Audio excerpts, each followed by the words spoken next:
Mesdames, Messieurs, bonjour, bienvenue à votre émission Ouverture d'idées sur Haïdar Vision. Pour ce numéro, nous avons un grand plaisir de recevoir Monsieur le Directeur Général de l'ONG Brooke Afrique de l'Ouest, Monsieur Emmanuel Bouressar. Au menu de cette émission, il s'agit de parler ce que c'est la profession de maréchal ferrant. Autant de questions dans ce domaine. Bonjour Monsieur Emmanuel Sarr. Merci tout d'abord de vous présenter à nos chers internautes. Bonjour Monsieur Cissé, bonjour chers internautes. Je m'appelle Emmanuel Bouressar et je suis le directeur régional de l'ONG Brooke Afrique de l'Ouest. Tout d'abord, nous vous remercions de nous avoir reçus à votre bureau. La première question, il s'agit de nous dire c'est quoi exactement la maréchalerie. Le maréchal ferrant, c'est un métier. Donc, quand on parle de maréchalerie, il s'agit de ce métier qu'embrassent les personnes qu'on appelle les maréchaux ferrants. Et ces maréchaux ferrants ont trois principales capacités ou technicités. C'est la possibilité de faire le parage des pieds ou des sabots des chevaux et des ânes, de mettre les fers de qualité ou de créer le fer qu'on appelle le sabot. Comme vous le savez, le sabot est un élément très important chez le chevaux ou l'âne. Et le sabot, lorsqu'il n'est pas de bonne qualité ou lorsqu'il n'a pas la bonne forme, pose un problème à l'animal. Alors le maréchal ferrant est une personne qui est justement en charge de s'assurer que les chevaux, ânes et mulets sont dans de bonnes conditions parce que disposant de sabots aux normes ou des sabots de qualité. Est-ce qu'il y a, disons, des prérequis pour embrasser plutôt ce métier de maréchal ferrant? Alors, le maréchal ferrant, comme on le connaît au Sénégal, c'est initialement un travailleur du fer, un menuisier métallique, un forgeron ou bien un artisan. Ce n'est pas quelqu'un qui a une profession qualifiée ou qualifiante en tant que telle. C'est quelqu'un qui a acquis ce savoir à travers son grand-père, à travers son père et qui fait ce travail. Donc nous avons des maréchaux ferrants au Sénégal qui font ce travail depuis des années et qui l'ont acquis justement de par le savoir ancestral. Aujourd'hui, nous sommes en train d'aller plus loin. Nous sommes en train de faire de ce métier une profession, c'est-à-dire que nous sommes en train d'intégrer la formation en maréchalerie dans les cycles de formation professionnelle. Actuellement, nous sommes en collaboration avec le ministère de la Formation professionnelle et une école à Thiès, qui est le centre d'enseignement professionnel de Thiès, le CEP. Et avec ce CEP, nous avons développé un curriculum de formation qui, au terme, permettra à des jeunes hommes et femmes d'acquérir un certificat de spécialité.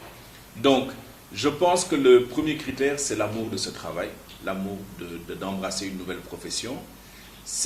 Avec le centre de formation, nous avons identifié un critère d'âge entre 16 et 35 ans parce qu'effectivement, il faut avoir une certaine force physique, une certaine capacité pour faire ce travail qui demande quand même une certaine résistance. Mais également, il y a des questions, je dirais, techniques. Il faut savoir parer le cheval, le pied du cheval, le pied de l'âne. Donc ça requiert une certaine dextérité, je dirais. Ce sont les conditions qu'il faut pour être un maréchal ferrant. Vous l'avez dit, il y a des méthodes traditionnelles transmises de génération en génération sur ce métier au Sénégal. Alors, est-ce à dire qu'il faut passer de cette tradition vers ce qu'on appelle la modernité de cette profession? Pour nous, ce qui est important, c'est de ne pas recréer la roue. Il y a des gens qui avaient déjà commencé à faire un certain type de travail, qui était bien dans une certaine mesure, mais peut-être pas parfait. Nous, ce que nous voulons, c'est aller vers l'amélioration de ces pratiques, les rendre beaucoup plus parfaites. Maintenant, il y a des jeunes qui vont entrer dans ce cursus de formation, qui n'ont pas ce savoir ancestral, qui ne sont pas, je dirais, forgerons ou artisans. Mais comme aujourd'hui, on est à l'ère de la professionnalisation des métiers, ce sont des jeunes qui, au lieu d'aller vers la menuiserie métallique, la souderie ou d'autres types de métiers, la métallurgie, veulent aller vers la maréchalerie. Donc, nous les incitons à aller dans ce cursus-là. Le principe avec l'école, ce sera à la fois d'intégrer les anciens maréchaux ferrants, entre guillemets, c'est-à-dire ceux qui avaient cette pratique mais qui n'étaient pas certifiés, mais également d'intégrer de nouveaux jeunes qui vont justement développer ce métier. Dans le cadre de ce projet pilote avec le CEP de Thiès, l'idée c'est de former 60 jeunes, hommes et femmes. Et au bout de cette cohorte de 60 jeunes, on évaluera pour voir quelles leçons en tirer. Nous sommes déjà dans une prospective avec le ministère de la Formation professionnelle parce qu'au-delà du CS, le certificat de spécialité, nous voulons également aller vers un CAP. Au bout de 2 ans, avoir des techniciens formés ou même des formateurs en maréchalerie. Justement, Brooke Afrique de l'Ouest a un projet de maréchalerie sur le plan national. Ce projet a abouti à un partenariat avec l'État du Sénégal pour en faire une formation certifiée et qualifiante. Aujourd'hui, est-ce que l'ONG Brooke est prête à, à couvrir toute l'étendue du Sénégal pour que ces jeunes puissent embrasser ce métier qui est la maréchalerie? Effectivement, le projet avec le ministère, c'est un aboutissement. Il faut dire que Brooke intervient au Sénégal depuis déjà 2011. Et depuis ces années, nous avions commencé à faire des formations pratiques, c'est-à-dire lorsque nous intervenons dans une zone comme Diourbel, Fatick, Louga, toutes ces régions dans lesquelles nous sommes, ou Thiès, nous identifions des personnes qui avaient déjà ce savoir et nous organisions des formations une fois par mois, une fois par trimestre pour renforcer leurs capacités. Donc nous avons dans chacune de ces zones d'intervention formé à peu près 10 maréchaux ferrants qui avaient déjà un certain type de savoir, mais nous avons renforcé leurs capacités. Par exemple, aujourd'hui, ces personnes qui faisaient la maréchalerie n'avaient pas forcément de connaissances sur l'anatomie du pied ou sur les pathologies du sabot des animaux. Donc ce sont des choses que nous avons apportées pour leur permettre d'abord de comprendre cette partie du corps de l'animal qui est très importante, qu'il faut gérer aussi pour ne pas créer de blessures, etc. Donc ça, c'est un travail qui a été fait.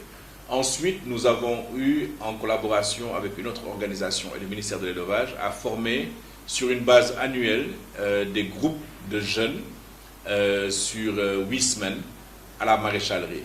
Et après ce processus, nous nous sommes dit qu'il fallait aller beaucoup plus loin et qu'il fallait surtout faciliter l'appropriation de ce projet par l'État.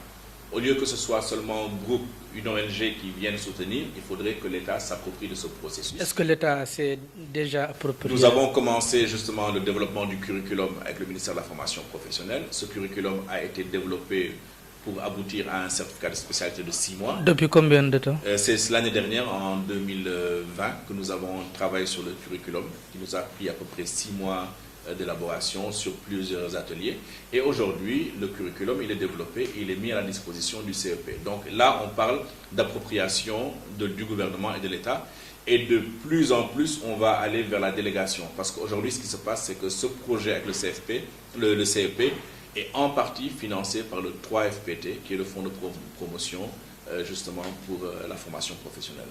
Alors, comment faire pour intégrer cette formation? Alors, sur la première cohorte, avec l'école, nous nous sommes entendus pour faire une sélection de personnes qui ont déjà le savoir-faire et qui vont être capacitées, qui vont être renforcées dans l'école.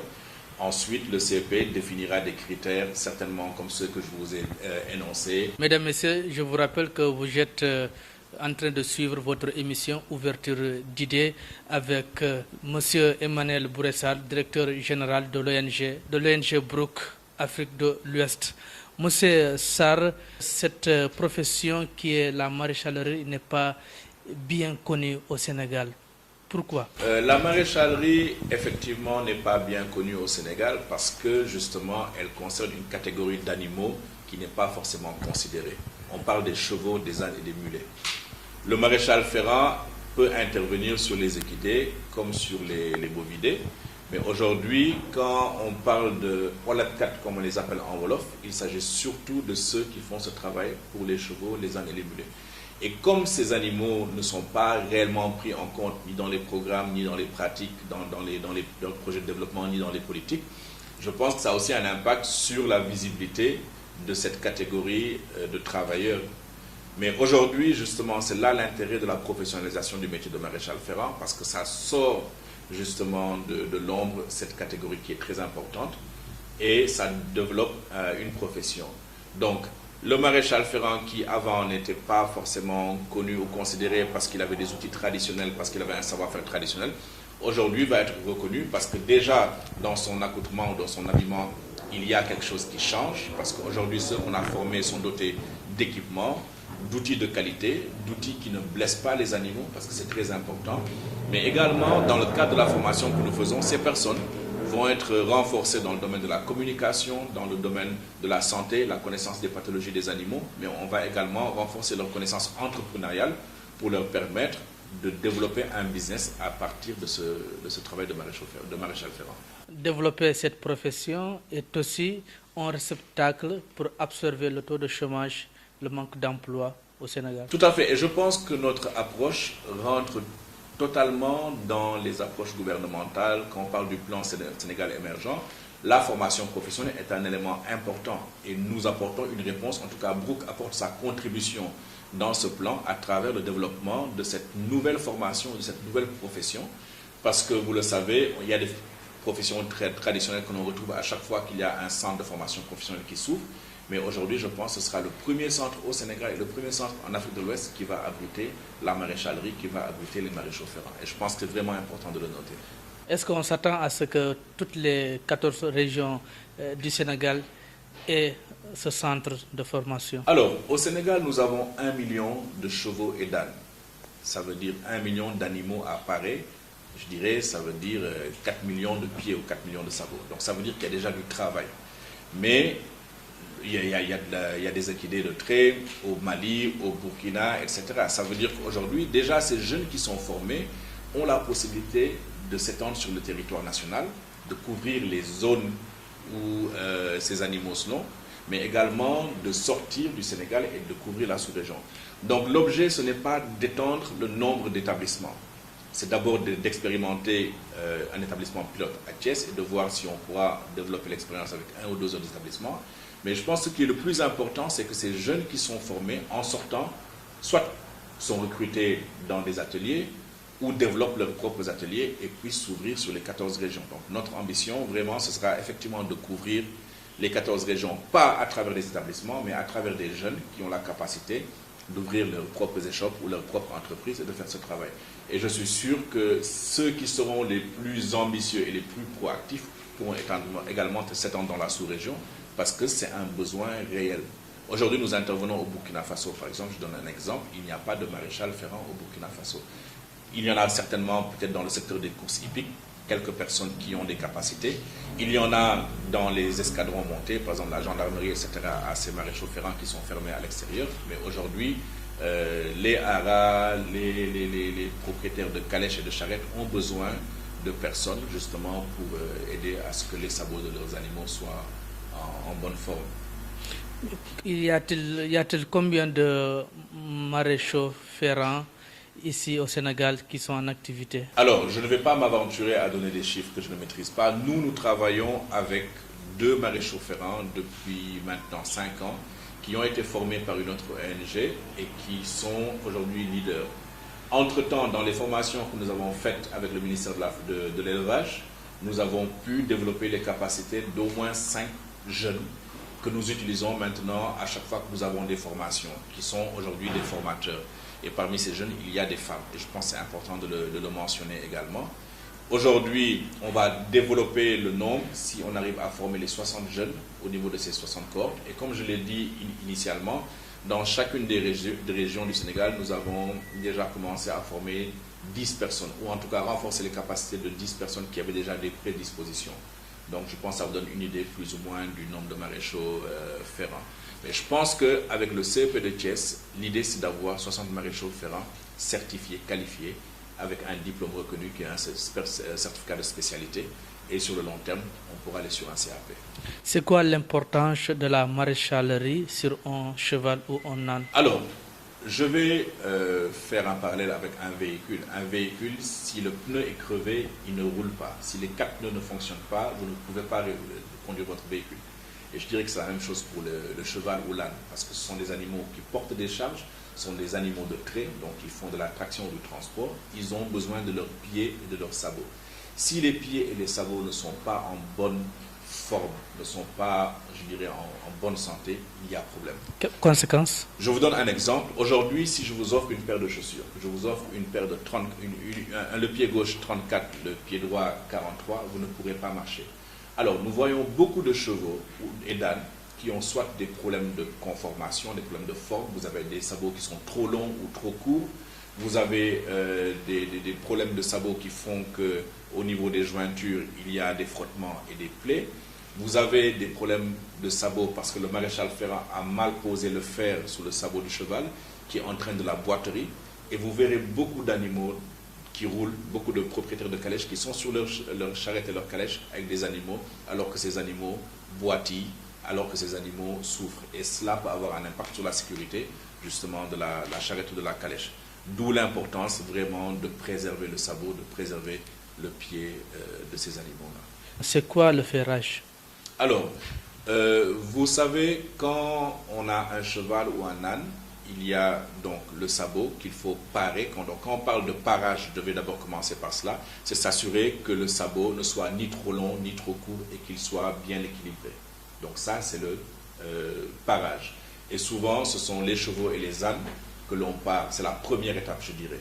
Maintenant, le ferrage, il s'agit de poser le fer sous le sabot du cheval, parce que c'est généralement les chevaux qui sont ferrés, pour protéger le sabot, pour éviter que le sabot ne s'use trop vite, mais pour éviter également certaines maladies. Parce qu'il se trouve que lorsque le maréchal ferrant fait le parage du sabot, avant de mettre le fer, il faut qu'il regarde en dessous du sabot. Et très souvent, il y a soit des débris, soit des clous qui sont enfoncés, etc. Mais quelque part, il y a même des maladies qui sont sous le sabot et qui ne sont pas détectées et qui peuvent créer des problèmes au niveau du pied du sabot.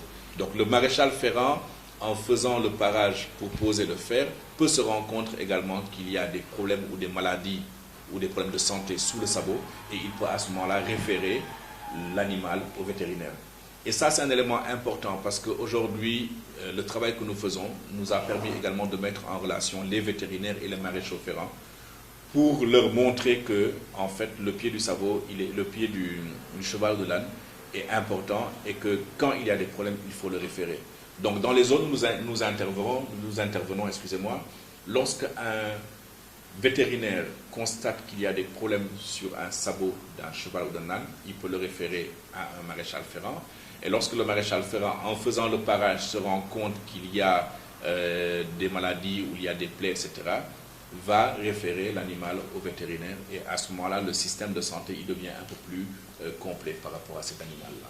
Et c'est quoi la différence avec le parage? Alors, le parage, comme je l'ai dit, il s'agit en fait de limer le sabot pour le rendre conforme. Alors que pour le ferrage, il s'agit de poser un fer sous le sabot du cheval pour éviter que le sabot ne se brise ou ne se détruise un peu trop vite. Je n'ai pas les bonnes expressions techniques, mais en fait, c'est ça la différence. Maintenant, dans la formation que nous faisons, nous commençons initialement d'abord par toutes les questions d'anatomie, parce qu'il est important que le maréchal ferrant connaisse le sabot. Donc, c'est d'abord les premières formations. Ensuite, nous montrons au maréchal ferrant comment prendre en compte l'environnement. Donc, il y a un examen que nous appelons examen avant parage qui permet d'identifier toutes les conditions de sécurité pour lui-même, pour le cheval, voir si l'animal n'a pas de maladie, si ce n'est pas une femelle gestante, etc. Et ensuite, on lui apprend à faire le parage, donc à limer le sabot, à éviter tous les problèmes d'équilibre. Ensuite, on lui apprend à développer le fer ou à créer le fer, ou en tout cas à fabriquer le fer qui va servir au ferrage ou à la ferrure. Et ensuite, l'étape de pose du fer est une étape critique et très importante parce que si elle est mal faite, elle peut créer plus de problèmes. Parce que soit le clou sera mal posé, parce que le fer sera mal posé. Et vous voyez souvent dans des scènes de la vie publique, on voit des chevaux qui glissent dans la rue parce que justement le fer n'a pas été bien fait. Il y a une anecdote récemment, on a vu dans la presse, un maréchal ferrant qui a été poignardé par un propriétaire de charrette parce qu'il y a eu une altercation autour justement de ce parage et de ce ferrage. Le propriétaire s'est plaint que son animal avait été blessé par le maréchal ferrant et il y a eu une altercation et la personne a été poignardée.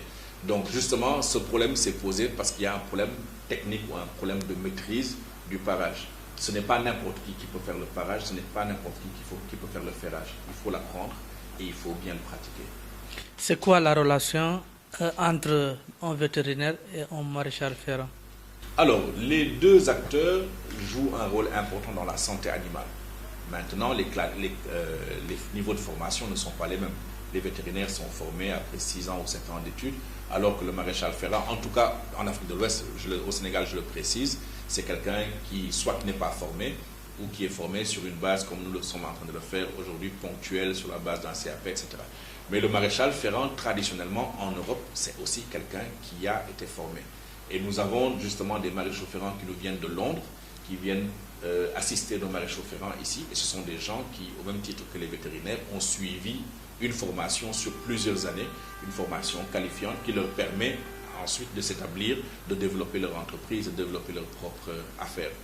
Notre prétention, justement, c'est d'avoir également en Afrique de l'Ouest des maréchaux ferrants qui ont été formés, quel que soit le nombre d'années, quel que soit le nombre de cycles, mais en tout cas qui se démarquent des maréchaux ferrants traditionnels, qui vont améliorer et soulager les équidés de trait, qui vont s'assurer qu'en faisant le parage ou le ferrage, il n'y ait pas de blessure, il n'y ait pas de plaie ou il n'y ait pas de maladie. Pour la formation d'un maréchal ferrant, est-ce que la durée n'est pas aussi courte à ce point pour quand même emmagasiner autant de connaissances? Tout à fait. Nous sommes tout à fait conscients que la durée, elle est importante, la pratique, elle est importante. Maintenant, ce que nous avons fait dans le cadre de ce certificat de spécialité de 6 mois, c'est que nous allons allier formation théorique et formation pratique. Et la formation pratique, elle est très importante parce qu'elle va être faite en réel, mais avec le soutien des maréchaux ferrants qui ont déjà été formés et que nous avons. Maintenant, après ces 6 mois, comme je l'ai dit, nous voulons aller sur un CAP. Le CAP, c'est 2-3 ans et peut-être aller sur un autre diplôme ultérieurement. Mais je pense que nous en sommes au premier balbutiement. Et si vous suivez la chronologie de ce que j'ai expliqué tout à l'heure, c'est vraiment d'abord démarrer au niveau local avec des gens qui avaient le métier, mais pas forcément la profession, ou en tout cas l'art qualifié. Ensuite, nous sommes allés sur une autre cohorte de jeunes et aujourd'hui, nous allons vers les écoles et les établissements de formation professionnelle. Ultérieurement, pourquoi pas une école de formation en Afrique de l'Ouest? Ça peut être une ambition ou une vision sur le long terme. Si vous prenez le train en marche, sachez que nous sommes avec M. Emmanuel Bouressar, qui est le directeur général de l'ONG Brooke Afrique de l'Ouest. Y a-t-il un marché qui peut nourrir quelqu'un qui tente d'embrasser voilà, ce métier? Il y a effectivement un marché porteur pour des jeunes. Je vais juste vous donner une anecdote. Lorsque nous étions dans les zones comme Sokone, Fatick, etc., nous avions trouvé des gens qui faisaient du parage de chevaux et d'ânes durant les jours de marché hebdomadaire, durant les jours de Louma, et qui se faisaient payer 500 francs pour le parage. Lorsque nous avons fait la formation, au bout de quelques mois, ils sont arrivés dans le marché avec de nouvelles tenues, avec de nouveaux outils, avec une nouvelle technicité, avec une nouvelle façon de faire. Et ce sont les populations elles-mêmes qui, en voyant cela, se sont dit « Ah mais tiens, en tout cas, nous sommes même prêts à mettre 1000 francs pour justement faire le parage de cette façon et non plus de l'ancienne manière. » Donc c'est une anecdote, mais qui montre justement que lorsque la demande elle est créée, l'offre elle vient. Et aujourd'hui, nous avons créé la demande en poussant les populations à se rendre compte que le sabot de l'animal est important, qu'il faut en prendre soin et qu'il ne faut pas en prendre soin de façon, je dirais, traditionnelle, qu'il faut des personnes qualifiées. Nous avons de l'autre côté formé des gens, modifié les comportements, modifié les façons de faire et aujourd'hui, l'offre et la demande se retrouvent et il y a effectivement des possibilités de gagner des revenus. Maintenant, le plus que nous apportons avec l'école, c'est justement, ce sont d'autres types de capacités, des capacités en communication, parce qu'il faut savoir communiquer avec le client, lui expliquer le problème, lui expliquer la démarche qui va être adoptée. Ce sont des formations en gestion financière, pour que la personne sache qu'elle va gagner des revenus, mais elle doit aussi renouveler son matériel, elle doit préparer l'achat de ses intrants, etc. Donc tout cela, je pense que mis ensemble, va permettre d'avoir des gens qualifiés, mais qui vont également gagner des revenus. Et aujourd'hui, notre théorie de changement, justement, au niveau de groupe, c'est que nous voulons améliorer le bien-être des équidés, mais nous voulons améliorer également le bien-être des communautés qui dépendent de ces équidés ou de toutes les personnes qui gravitent autour de ces animaux-là. Donc, en renforçant le maréchal ferrant, on améliore le bien-être de l'animal, on améliore la santé, la qualité des sabots, Mais derrière, cette personne gagne des revenus qu'elle peut réinvestir dans son épouse, ses enfants, sa famille et sa communauté. Donc la santé voilà, des animaux est aussi importante dans cette profession de maréchal ferrant et le bien-être également voilà, des acteurs. Il ne s'agit pas seulement d'un acte de parer ou poser un fer, mais le maréchal ferrant, lorsqu'il est formé, a la capacité d'évaluer l'état de santé global de l'animal, pas aller sur des aspects cliniques bien sûr parce que ça appartient au vétérinaire, mais il peut en faisant son examen avant parage voir peut-être des défaillances et dire au propriétaire il faudra amener l'animal chez le vétérinaire avant que je ne le pare ou bien il faudra l'amener après qu'il soit paré. Parce qu'il y a des conditions où il vaut mieux ne pas parer l'animal si l'animal vraiment n'est pas dans de bonnes conditions physiques et à ce moment-là il le réfère au vétérinaire. Mais en faisant le travail de parage, comme je l'ai dit, il scrute le sabot, il va le gratter pour voir s'il y a des soucis. Il y a quelquefois au niveau de la fourchette des problèmes, il y a des maladies qui sont là, que l'on ne peut pas voir tant qu'on n'a pas soulevé le sabot. Une fois qu'il l'a fait, il va référer également l'animal au propriétaire. Est-ce qu'un maréchal ferrant peut avoir une double casquette, c'est-à-dire être à la fois maréchal ferrant et vétérinaire? Non, ce n'est pas possible. Lorsque nous faisons les formations, nous faisons des initiations sur tout ce qui est notion et concept de bien-être. De quoi l'animal a besoin pour être physiquement et mentalement apte. C'est ce que nous donnons comme introduction. Mais nous sommes aussi très regardants sur les rôles et les responsabilités des uns et des autres. Même dans le corps vétérinaire, lorsque nous travaillons dans le domaine de la santé, nous faisons très attention parce qu'il y a dans ce corps des vétérinaires qui sont des docteurs vétérinaires, il y a des ingénieurs, il y a des techniciens et il y a des auxiliaires et chacun a des prérogatives, chacun a des rôles et responsabilités, chacun a également des limites. Et nous restons vraiment dans ces limites. La médecine vétérinaire est professionnelle, privatisée au Sénégal, nous restons vraiment dans les limites de ce que dit la loi par rapport à cela. Il n'y a pas un statut pour un maréchal ferrant, alors c'est un gros chantier pour l'ONG Brooke et l'État du Sénégal. Tout à fait, c'est un gros chantier et nous sommes au premier balbutiement et nous espérons pouvoir y arriver. En tout cas, le ministère de la formation professionnelle est un creuset justement qui va nous permettre de déblayer un peu tous ces aspects. Il y a un aspect sanitaire voilà, dans cette profession. Est-ce que vous avez eu à contacter le ministère de la Santé et de l'Action sociale pour travailler ensemble? Alors, aujourd'hui, nos interlocuteurs directs, c'est d'abord le ministère de l'Élevage, avec lequel nous travaillons. Et au niveau du ministère de l'Élevage, je dirais toutes les différentes directions. Même si la direction du développement des équidés est notre premier interlocuteur, les directions de la santé, de l'élevage, etc. sont des partenaires et sont des interlocuteurs importants. Nous avons une collaboration avec le ministère de la formation professionnelle, justement dans le cadre de ce partenariat autour de la maréchalerie. Nous faisons partie de certains groupes, notamment il y a un groupe de travail sur le One Health, une seule santé, qui prend en compte toutes les dimensions de la santé humaine, santé animale, protection de l'environnement. Ce sont des cadres de réflexion dans lesquels nous intervenons. Pour ce qui est du ministère de la Santé, nous n'avons pas d'intervention directe. La maréchalerie n'est pas, comme nous l'avons dit tout au début de l'émission, qu'elle n'est pas bien connue au Sénégal. Il y a une journée qui est dédiée à l'élevage. Cette journée peut-il servir de canevas pour communiquer autour de cette profession qui est la maréchalerie? Tout à fait. Et cette journée de l'élevage est une journée à laquelle nous prenons part pratiquement chaque année depuis bientôt 4 ans. Et nous avons même été Brooke, lauréat du président de la République. Et nous avons reçu à Kolda une distinction à ce titre-là. Donc la journée de l'élevage, lorsque nous y participons, nous y allons avec justement nos réalisations. La maréchalerie en fait partie, mais nous montrons également ce que nous faisons dans le domaine de la santé animale, mais également dans le domaine de l'engagement communautaire. Quand je parle d'engagement communautaire, c'est tout le travail de sensibilisation, d'information, de communication que nous faisons auprès des propriétaires qui sont également les premières cibles de nos actions et de nos activités. Donc la maréchalerie a déjà porté ses fruits au Sénégal? Oui, la maréchalerie a déjà une vitrine, parce que comme vous l'avez dit à la journée de l'élevage, nous montrons ce que nous faisons.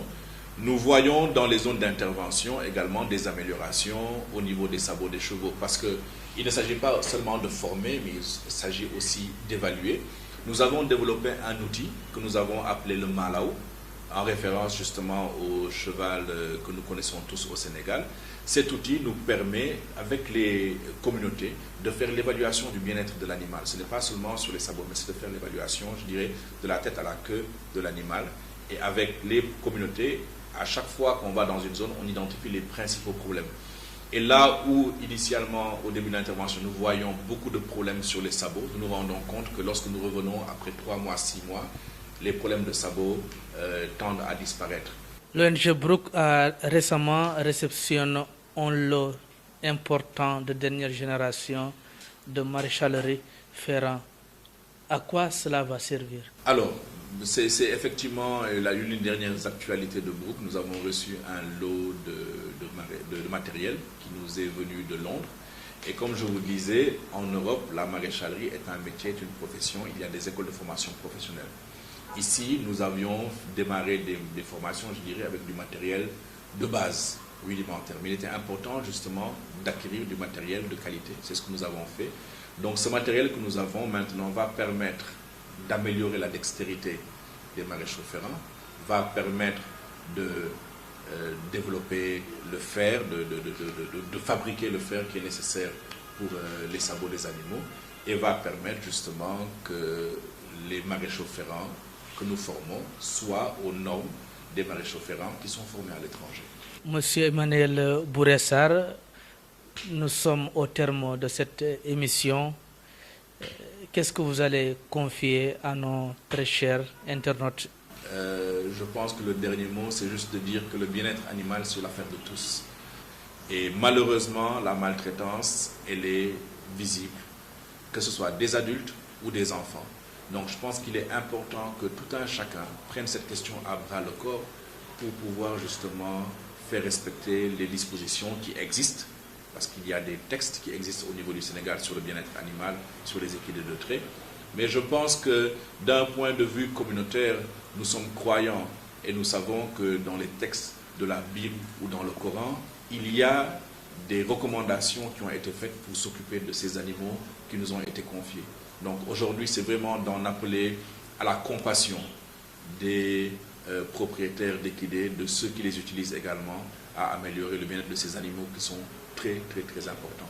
Mesdames, Messieurs, merci de nous avoir suivis sur Aïdar Vision à travers votre émission Ouverture d'idées. Nous avions comme invité M. Emmanuel Bouressar, directeur général de l'ONG Brook Afrique de l'Ouest. Nous vous donnons très prochainement pour un autre numéro sur Aïdar Vision.